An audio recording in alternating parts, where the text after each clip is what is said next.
schedule is jam-packed for the next couple of days, too. We've got so many different locations and sets to cover.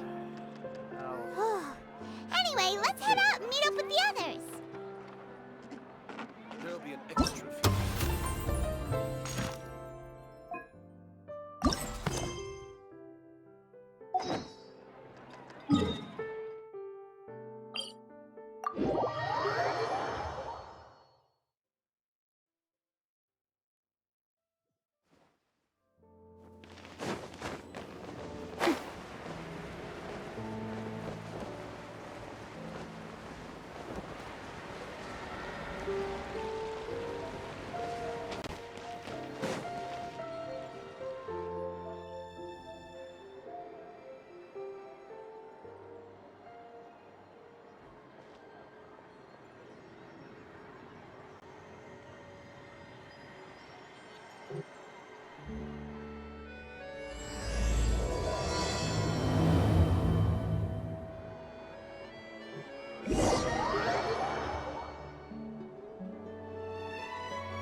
Everyone, we're looking to wrap with our two main ladies today. I can already smell our success. What do you mean, looking to wrap? Oh, aren't you the expert now?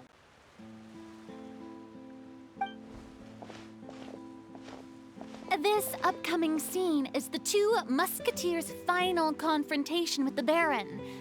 There will be quite a bit of action, but no choreography beyond what we've already rehearsed. Anyway, get ready. Lights, camera, action! The view is beautiful tonight. It reminds me of that fateful night 10 years ago. And now that I've said it, I can even make out the faint fragrance of herbal tea in the air. Enough, villain! It's time that you pay for the death of our mother! My dear Iris, have you forgotten your manners? How can you speak like this to your own father? I'd sooner swallow all of my teeth than call you father. What did I expect? Seems the daughters have turned out to be just as obstinate as their foolish mother. In this world, mora and status is everything! She thought she could blackmail me using her children and force me to grant her recognition and concessions? Ah, how naive can a woman be? Mother never asked a single thing of you. All she wished was for us to live a peaceful life, just like the others. It was you who personally brewed the poison of prejudice and sent Mother to her death. Compared to that deadly poison, the 2 bullets that will soon pierce through your heart will be like sweet mercy. And that's exactly why I said you're just as naive as her. Did you really think 2 muskets would be enough to defeat me? So let's see. What is stronger? Mora and power, or the 2 muskets in your hands?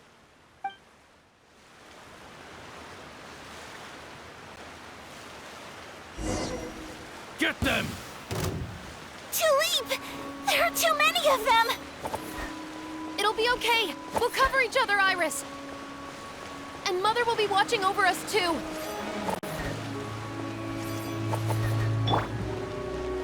You asked for it! Drop your weapons! Kami-san to out! Soretsu!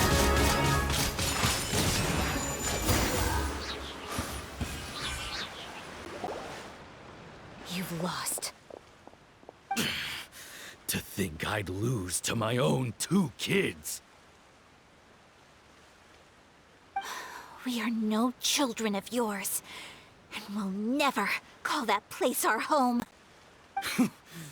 Then tell me, what did you do all this for? You lost your mother, and will soon kill your father as well. What will you gain in the end, other than sentences for your crimes? We will gain our long-awaited justice.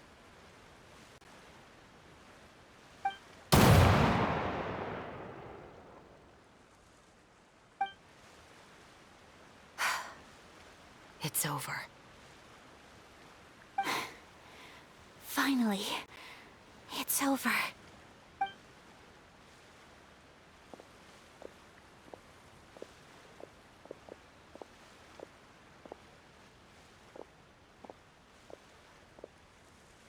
So, where will you go now, Tulip? I'm not too sure, Iris. Maybe somewhere with lots of flowers? After all, Mother always did love going where the blossoms were. What about you?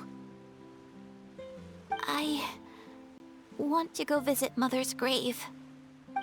Yeah, that's not a bad idea. Huh? Tulip, look!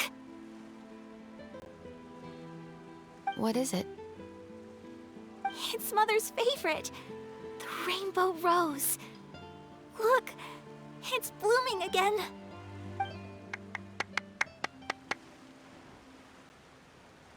Excellent! That was beyond mesmerizing. Even I didn't expect this scene to go so well. And we got it in a single take. All right, everyone.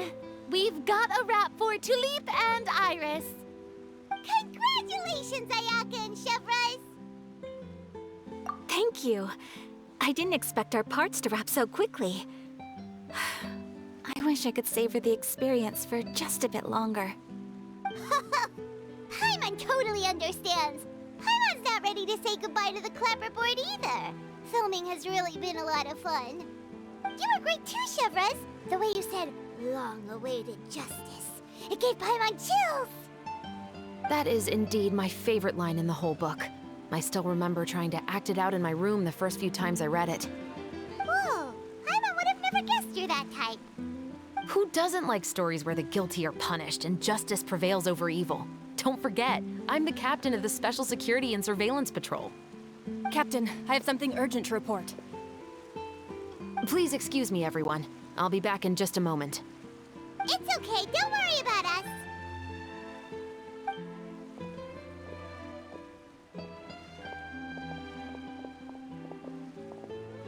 Oh?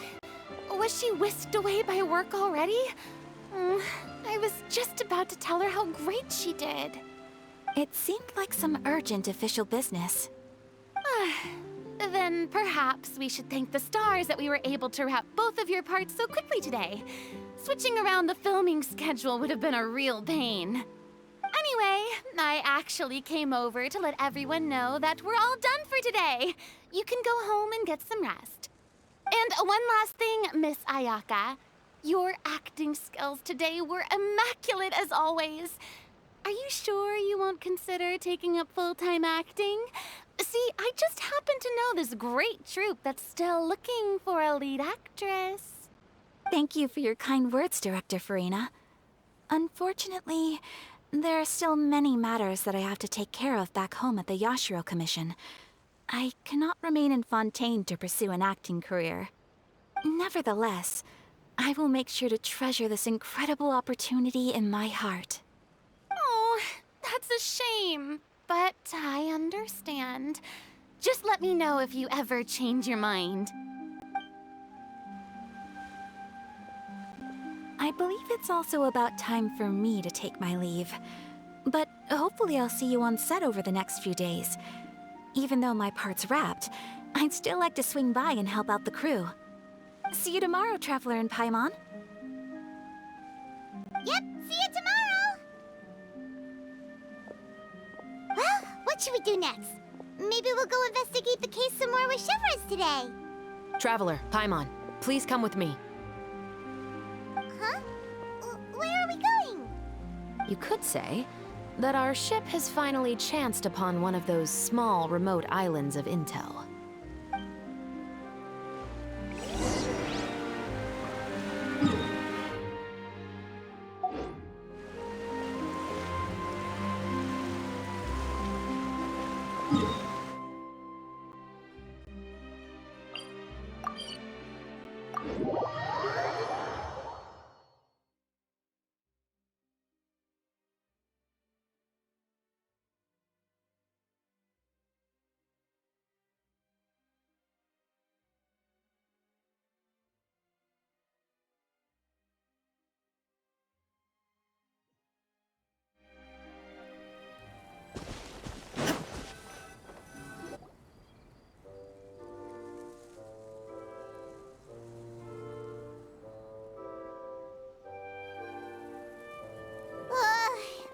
Paimon's exhausted. Paimon definitely didn't expect having to float this far after a full day of filming. So, Chevres, why did you take us here? Affirmative. It wasn't anything conclusive, but it should show us a clear way forward.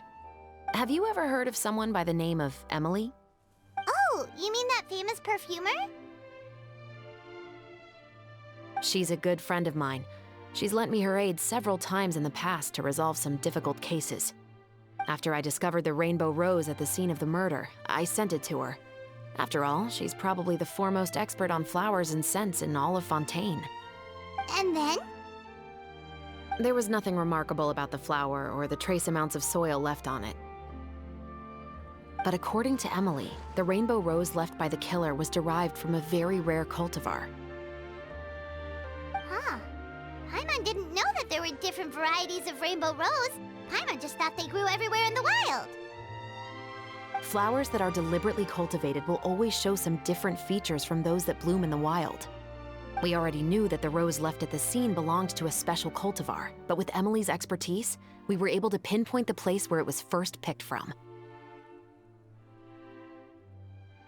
Oh, Paimon gets it now.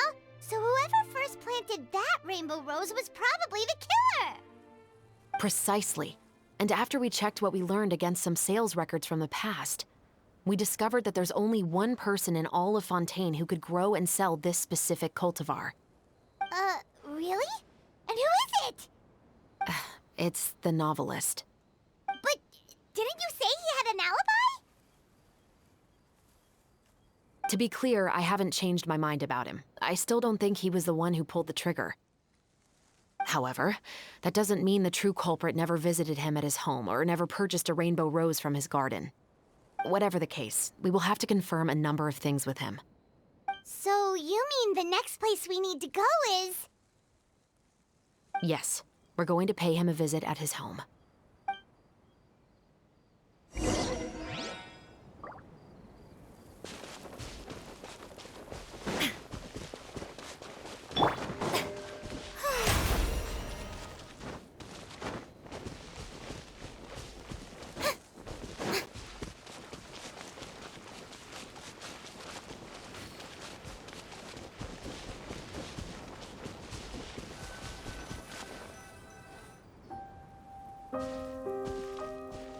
That should be his house. There are so many Gardamex stationed around the place. That's pretty unusual, right? According to what he told me last time we spoke, he hired them so he won't be harassed or disturbed. Huh. So there are a lot of flowers in his garden, but Paimon doesn't think we'll be able to pick one without alerting the Gardamex. Right, which is exactly why I think there has to be a special connection between him and the killer. So, should we knock? Just wait here for now. I'd like to take care of a number of those Gardamex first. But they're so far away. How are you planning to do that? Don't forget, Paimon, I'm actually the real-life captain of the Musketeers.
All clear. Let's go. Oh, wait! Paimon's a little nervous now that we know he could be the killer. Can we go over our plan of action again? I'll go knock on the door and make sure it's safe inside. Once we're sure that we're in the clear, I'll ask him to come with us for a quick round of questioning at the guard's headquarters. But can't we just arrest him? We still have no evidence that he's the killer, or that he lent the killer any direct aid. Still, it would be appreciated if you could pick a rainbow rose from his garden for me while I'm talking to him. It'll help the Marachose Phantom confirm Emily's theory. Sure, no problem. Just be careful, Chevres.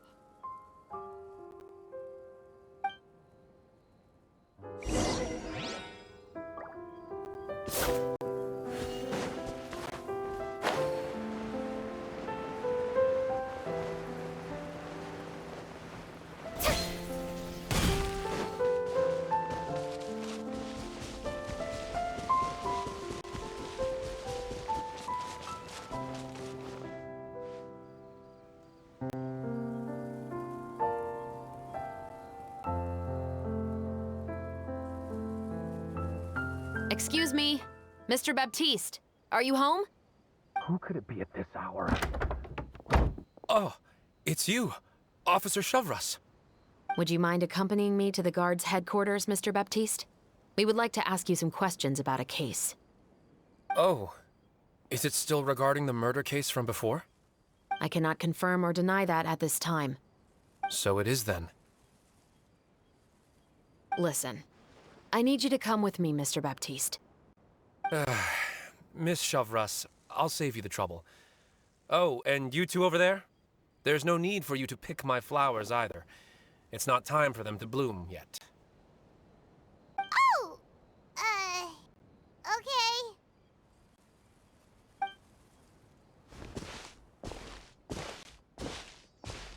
By saving me the trouble, you mean... I will confess, I was the killer. Huh? He just admitted he's guilty! Please relax, everyone. I'm not armed. The musket you're looking for has been buried in my backyard. Then it's my responsibility to inform you, Mr. Baptiste, that everything you say right now will be used as evidence for the inevitable trial. Yes, I am perfectly aware of that. I must say, I hate this feeling. Oh? Is it because I confessed? Or because you've been proven wrong? Both, I suppose. For the same reason as the one I wrote out in my novel, of course. I did it to exact revenge. I know you haven't figured out the link between the two of us. Had you done so, I'd have been taken away to the headquarters a long time ago.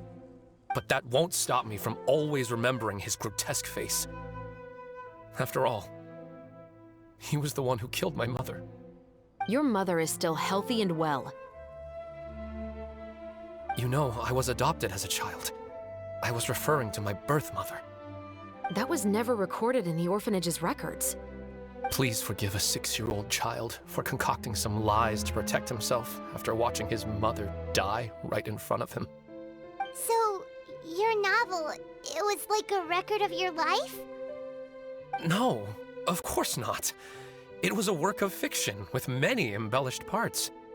But I am indeed the illegitimate son of a wealthy and influential man who abused his power to murder my mother. That part was 100% real. But the man you killed didn't have a Mora to his name. He was a hired assassin. An irredeemable beast who sank his fangs into a defenseless woman just for a few bags of Mora.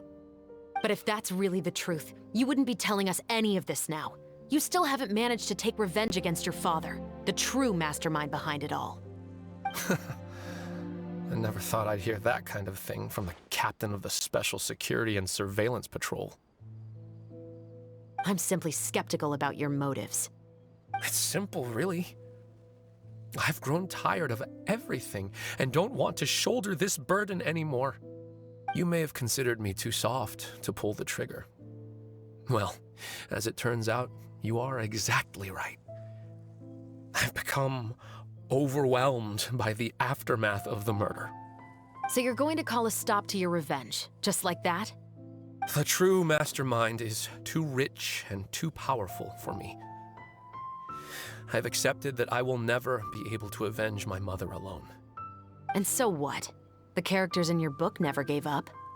Now, Officer Shavras, I'm the one who has killed a man, aren't I? Are you trying to convince me to commit another crime? What's your father's name? How do you plan to prove the veracity of all of your claims? Well, I'd like to speak with you privately. Sure. Why don't we speak privately at the guard's headquarters? No, it has to be here. I must ensure that we won't be overheard. Fine. Let's talk here. When I said won't be overheard, I meant by anyone. I would like to speak with you and you alone.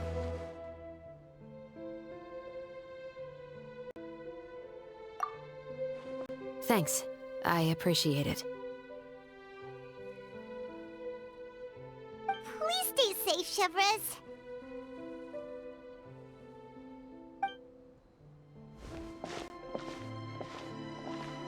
All right. Let's hear it. Will you really believe what I'm about to say? Well, that depends on what you're going to tell me. Fair enough. Fair enough. Then listen closely.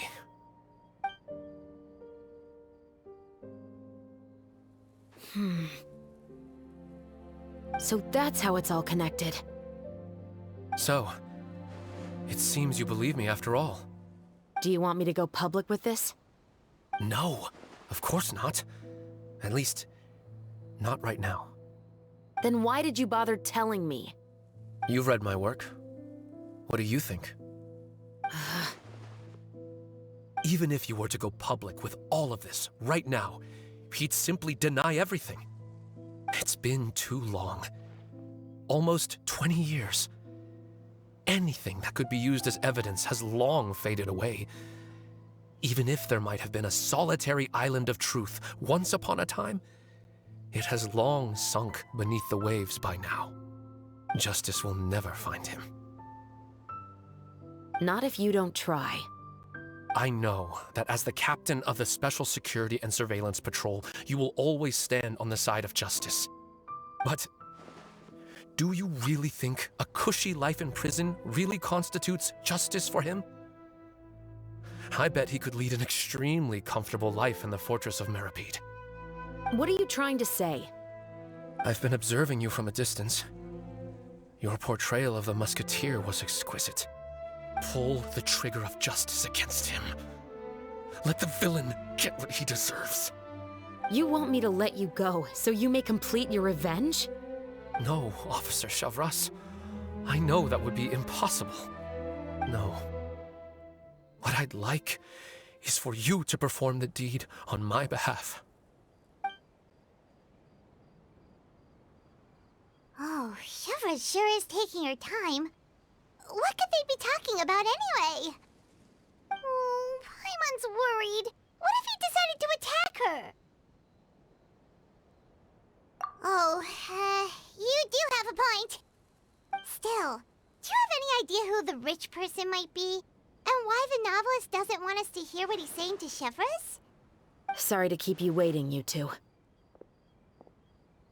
Hey, how did your talk go?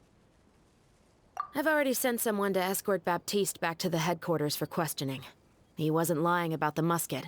It was indeed buried in his backyard. But what about the name? Did he tell you the name of the rich guy?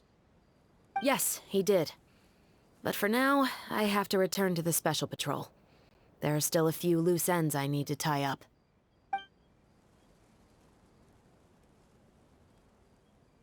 I'll probably be quite busy over the next few days, so apologies if you don't see me on set. All right, Paimon understands if you can't tell us everything you know. We'll just keep an eye on the Steambird then. Actually, there's still something else I need your help with.